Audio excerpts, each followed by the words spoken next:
when I watch you on any of these platforms, you get hit with a lot of funny questions. So I want to play a quick game. Okay. I'm gonna call it the stereotypical question game. Okay. What I'm gonna do is I'm gonna hit you with a stereotypical question that you might be hit on any given occasion by another pundit. Okay. And the idea is for it to be rhetorical, but to just answer the question so that we can hopefully get to the real stuff. Right. Why won't Donald Trump be our next president? I'm not convinced he won't.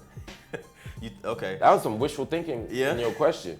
I'm not convinced that he won't. You think he has he's a fair winning. shot? Yeah, I mean, He winning. the polls, I mean, Hillary's out here shaking hands on red carpets now, so. She's trying.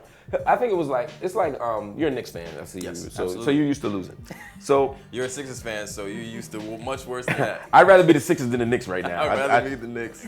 Hold that thought for a second. I'm gonna tell you why that's ridiculous. I have sports. I have sports in the Okay, conversation. because that's some absurd shit you just said. Hey, we can talk about it. We can talk about it. But if you're up by 30, sometimes, or Giants too, same thing, right? Y'all lose a lot. You know, if you're up by 3 touchdowns, a lot of times you go into a different mode, right? You just play for the other team to lose. You play to not lose, right? You go into prevent. You do whatever you got to do. I feel like that's what Hillary was doing. She was up 12 points, and she's like, I'm gonna just let Donald talk. I'm not making a play. I'm not running a play. I'm gonna run the ball 3 times. They know who I am. And then punt, right? And that's what she's been doing. And the problem is, Donald stopped saying stupid things at the same rate that he was saying stupid things before. Number one, and two, Hillary Clinton has had ethical issues raised about her constantly. Whether it's fair or not, different conversation. That combination has made the gap close, and now Donald Trump is up. He can win for that reason. Hillary hasn't run an aggressive campaign. Number two, he can win because we live in a nation that's still racist.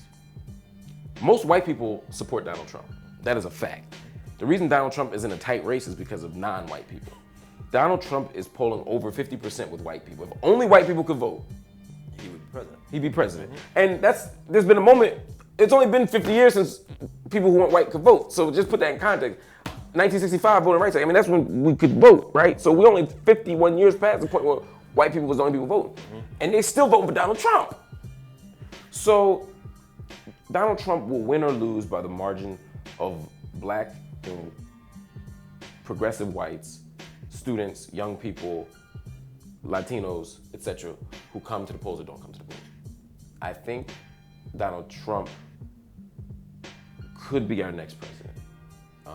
It would not shock me if he were our next president. If I were betting my money, I would bet it on Hillary just because unforced errors are the problem. And Donald Trump, every time he talks, he's vulnerable to unforced error. Hillary Clinton has not given a press conference in hundreds of days. She's not gonna make a mistake. But if Donald Trump gets hot and she don't say nothing, Those ties could turn. I caught up with Donald Trump on the Time 100 red carpet, and we cut a clip of a portion of what he said, but then we also, looking back on it, looking at the footage, left a piece of what he said out, and I think it's more powerful now. We talked about, I asked him why would black people vote for him. The big comments in the news right now are him saying, what do you have to lose, that quote alone. But he looked at me and he was like, he patted me on the back and he was like, you know, you're a black guy, you got a good job, you're good at your job. He said, there's not too many black guys who have a good job just like you. What do you have to lose? What do those statements mean to you when you hear that? I mean, so part of it is what you say, another thing is how you say it, right? Yes. Because when he says it, it just sounds more racist, right? He might need you on his team, Mark. I don't know. That would never happen. That would never happen, man. But, you know, it's funny to watch, you know, because Democrats haven't served black people well. America hasn't served black people well. And we are what you call a captured electorate, right? That means that we have nowhere to go politically. Democrats know we're voting for them. Yes. So they don't have to do anything to get our vote. They don't have to fight for it. They don't have to endorse policy for it. To put money towards the campaigning to it. If you want an LGBT vote, you have to make claims about gay marriage over the last 20 years. You want support of Jewish Americans, you have to make a very strong case about where you stand with Israel, right? They both went before AIPAC and made their statements, right? You have to do that because very smartly, Jewish Americans don't want to vote for someone who doesn't represent their interests.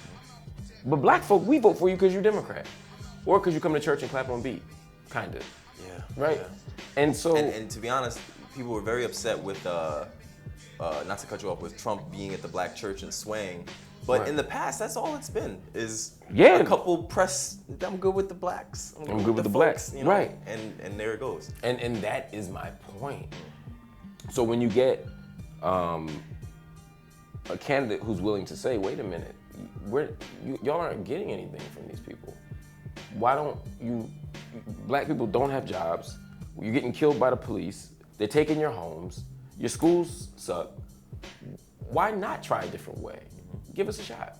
It's not a bad pitch, but because Donald Trump's campaign has been dripping with racism, when he says, you're going to jail, you ain't got jobs, your life's fucked up. What do you have to lose? What do you got to lose? It feels like he's chiding us, and it feels racist when he says it. Now, where his argument falls short is he doesn't have a plan to do those things, right? Donald Trump doesn't have a plan to stop black unemployment. He doesn't have a plan to stop police from killing him. I'm not sure he's invested in it. But he's not wrong to say, stop being so dependent and beholden, rather, even to Democrats. I mean, I think he's right. And I think other people have said it far more successfully. I come from the Green Party. We say it. Gary Johnson says it. It doesn't feel racist.